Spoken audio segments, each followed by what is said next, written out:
Welcome to Friday's Fantasies. We've been working hard here at Friday's Fantasies to bring you a regular podcast, and we hope you're enjoying it so far. Let's get straight to the stories.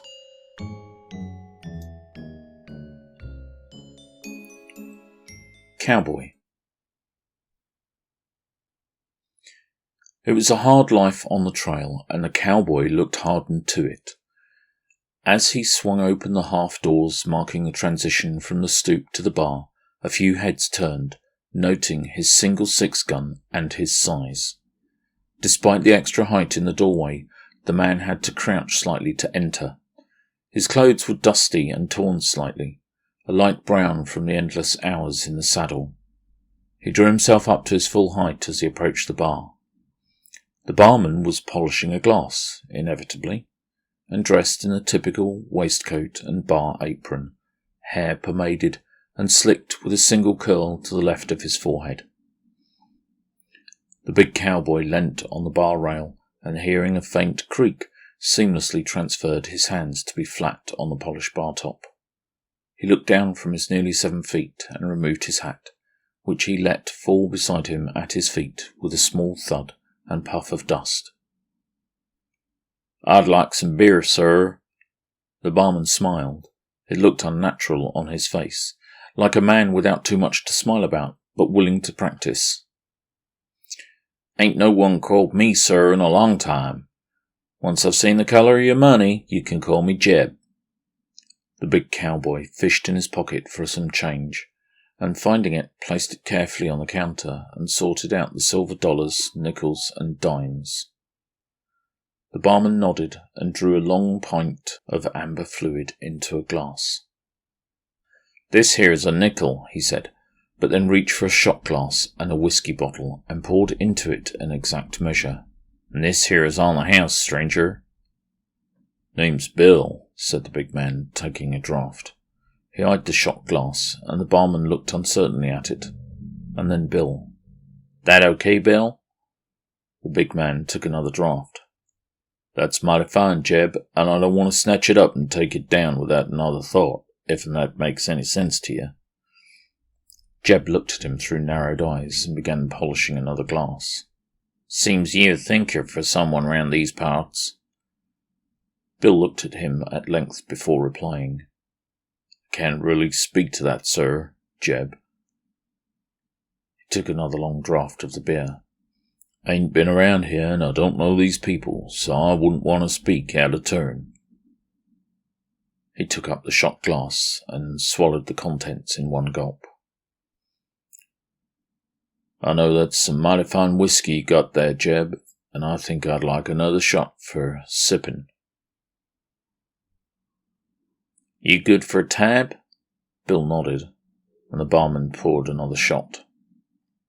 There was a commotion from outside, and someone burst into the bar saying, "There's a giant horse outside, and get this, it's got a side saddle on it, for ladies. Who the hell are you?" The loudmouth speaker came to a stop in the middle of the bar floor. Bill could get a look at him and his cohorts, who followed him into the space. The loudmouth was average size, 5'6", maybe a little taller, and his friends were an inch or two taller than that. They had the muscle culture of people stuffed into suits against their will, but their leader was finely tailored and fitted, his guns in a highly polished belt, and dangerously already cocked. "Man pays his way in my bar, Carlson, so I don't want no trouble," said Jeb calmly, but he put a stout stick pointedly on the bar. "What kind of man uses a saddle for ladies? Where's your dress, boy?" "I ain't telling you again, Carson." "Come on, Jeb, you ain't never hit me with that stick, and you ain't never gonna." "Always first time." One of the galoots clicked the hammer back on a gun. Bill spoke up. "I'll tell you why I use it if you call off your buddies and let me buy you a drink, sir." "What makes you think I want a drink with some sorta... I ain't even got a word for you." Bill stooped down and picked up his hat. "I'll be seeing you, barkeep." Placing some money on the counter, he took a step forward, but the loudmouth placed a hand on his chest. "You ain't going nowhere till we've had a little fun, son." Bill looked down at the hand, his hat shielding his face. "You might want to consider taking your hand off me, sir." "Who what?" Bill's grip came without warning, and it seemed gentle, occupying only the tip of one finger, but it seemed to Jeb, standing at the bar, as if Bill had all the control in the world.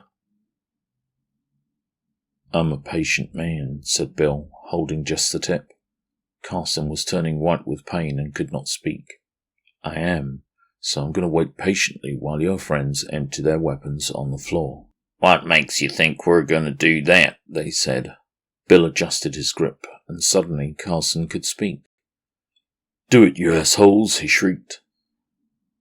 They complied, and Bill swept their guns out of the way. "Now I'm going to let go of you, and you're going to listen to what I have to say. You got me? You can... I don't want any more trouble, but I don't like to repeat myself. I'm going to give you a freebie, and then we're going to start paying a price for disturbing the good and peaceful people at Jeb's bar, okay?" Okay, just let go." The good and peaceful people at Jeb's bar, as it was from then on known, hadn't moved from their seats, but they were paying attention to the show. Bill let go. "I'm going to kick your... Hey, that don't hurt none at all." Carson bent his finger back and forth. "How'd you do that?" "I've been travelled a great deal and met some people. They taught me some things," said Bill. There was a moment of silence. "What things?" There was a noise from the back of the bar, near the little stage, a chair tipping over and the sound of coughing, followed by a scratchy voice. "God darn it, Carson, you kicked my ass loads of time, and you ain't never been curious about anything I gotta say. What the hell is going on?" "I ain't kicking your ass now, am I? Why don't you sit down and have another drink?" And he leaned around Bill and waggled his eyes at the barman, but Jeb wasn't taking an instruction. "You paying?" Carson looked at him hard.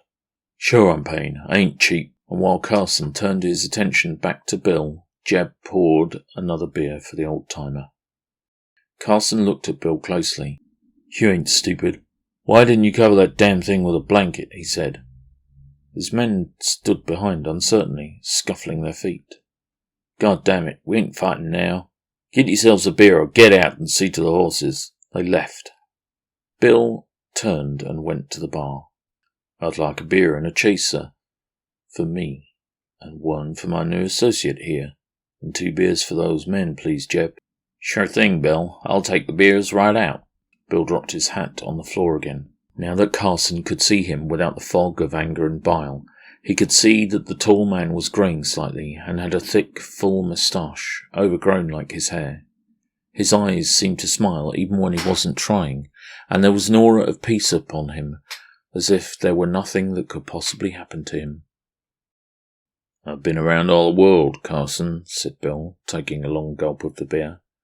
"I've seen things you wouldn't believe. Met people who thought I was a giant, sent from the gods. Met others who thought I was the devil himself. I'm not sure what to make of you right now, myself. Just a man. Ain't never been beat by just a man before. I bet you ain't ever been beat." "No, sir." A number of the patrons gaped. "I thought if I'd ever be beat, I'd be dead."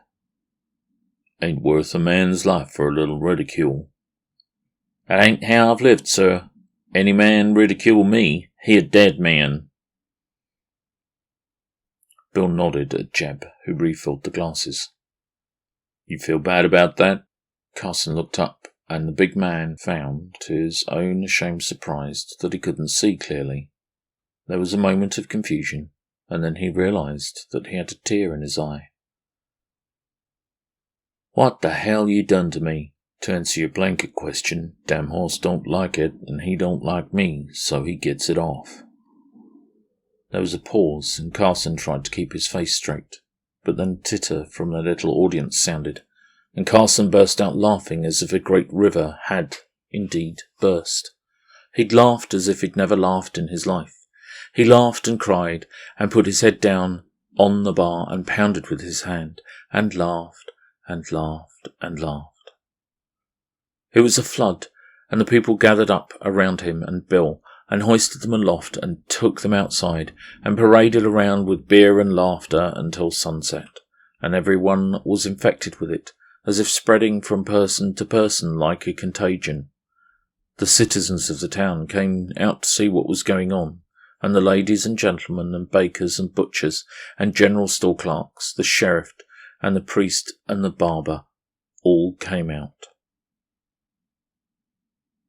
The next day, in an enormous town in the west, an old priest took a terrible confession from a rabble-rouser and gunman and rapist and torturer, and the priest remembered the joy of the previous day, and laid a great penance on this member of his flock, greater than he had laid upon any man, because he knew that he could bear it. And that penitent walked from the church, soul-stained but clearing, and now a man of the cloth, at least in his name. He went to the sheriff's office and laid aside his gun, and told the sheriff what he had done and of the penance laid upon him. "I ain't got no punishment to fit your crimes, son, and I think you'll be dead in a week. But if that old priest got the power to make you do this, that ain't getting in your way. Go in peace."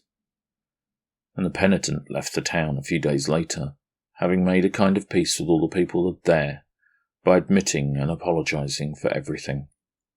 It would never be enough in the West. A life was the price for anything, but this man had God or something similar inside him, and he seemed protected.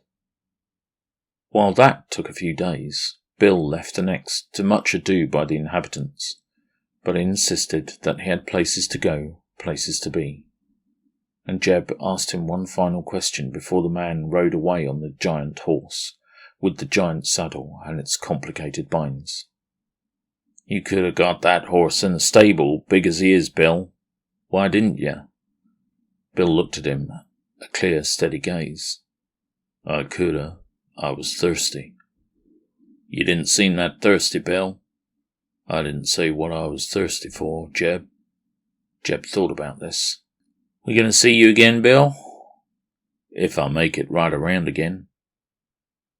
"Right around what, Bill?" asked Jeb, not following. "The world, Jeb." "Oh." He thought again and bought something out of a satchel. "Here, this is for you. It's the good stuff, sippin' whiskey like you like. Keep it. Give a shot to any soul got the bully in him. Tell him the stranger bought it for him. No name? Lot of men named Bill round these parts. Best leave it." Bill mounted up, and the horse looked back at him as his weight settled and the pack settled beside him. "Happy trails, Bill." "Thanks for your hospitality, Jeb." And with this he rode out on the main street, and Jeb watched him until he was a speck on the horizon. The music for this episode was by Jazar from betterwithmusic.com, released under Creative Commons Share-alike license. The story was by Friday Jones, read by me, Friday. Critical feedback and support was provided by Hayley Hattle. This has been a podcast of Friday's Fantasies, Stories by Friday, and forthcoming, a serial. Find the podcast wherever you listen to yours.